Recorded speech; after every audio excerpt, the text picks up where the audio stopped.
Ama Mehdi talebelerin tabii en önemli özelliği sabırlı olmaları ve hikmete çok önem vermeleri.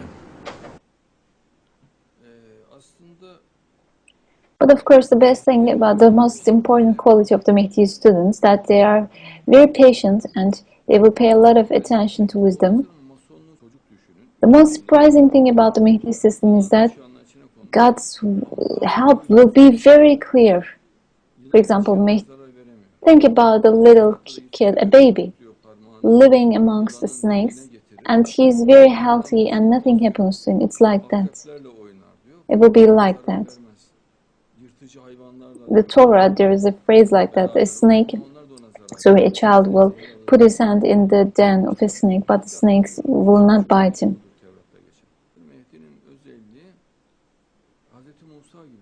Actually, Mahdi is explained there. That's a reference to the Mahdi system. The thing about Mahdi is that he's like Prophet Moses. God gives him, God creates him as a very good, as a very likable person, and after a while the whole world will accept him. In the beginning, people will be against him, but later they will love him so much, and the world will be ashamed of themselves, embarrassed, ashamed that how they allowed so much killings and so many pain to go on. For example, look at Syria. Hundreds of thousands of people were martyred in Syria, in Iraq. Murderers are everywhere. Killings, blood is everywhere. And Mahdi will come and say that don't kill each other, love each other. And this is very reasonable, this is very natural. And the world is huge. It is more than enough for everyone. Even although it is very old, the world can easily accommodate maybe 100 times more people than its current population. But before the world dies, it will get its last boost from Mahdi. The Muslims will leave the Judgment Day with great joy. They will see the beautiful art, the incredible strength of God, so they will enjoy it, Muslims. The believers will not be uncomfortable with the Judgment Day, or they won't be uncomfortable with that. God wouldn't like it if the believers believe that they will be hurt or they will have pain. God says that you should trust me. If you're a good person, you won't get hurt, you won't feel any pain during death. But if people do not trust God, despite this assurance and despite all the beautiful gifts that God gives, God will not like that. Bediüzzaman says that do not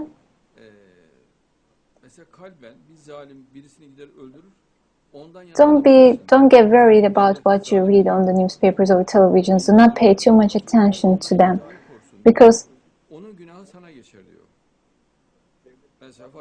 for example, because let's just say there's a tyrant country and kills people, and they might go and kill people, and you might side with them, and then you'll be an accomplice to their sins. For example, let's just say that Russia goes and kills people, let's just say, and if a person believes that they are doing good, then it means that he's also being a part of, he's also committing that sin too.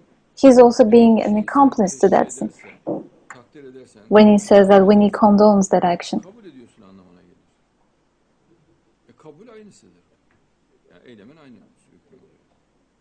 So if you prove an action, if you condone an action, it means that you would do the same thing.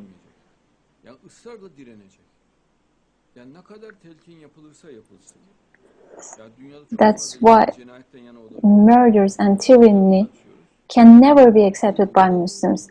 No matter how much provocation there is there, a Muslim should never favor or condone a murder, violence. For example, look at internet. Many people condone violence. They say, well done, very good. You are being an accomplice to murder. Are you aware of what you are saying? How can you answer for yourself if God asks you? What will you say if God asks you, why did you approve of, why did you condone murder? How will you answer? What will you say? So Muslims should resist this propaganda. There can be no justification at all for murder. No matter what happens, there can be no justification for murders. The maximum you should do is you should go and arrest those people, but murder is definitely never, never, ever acceptable.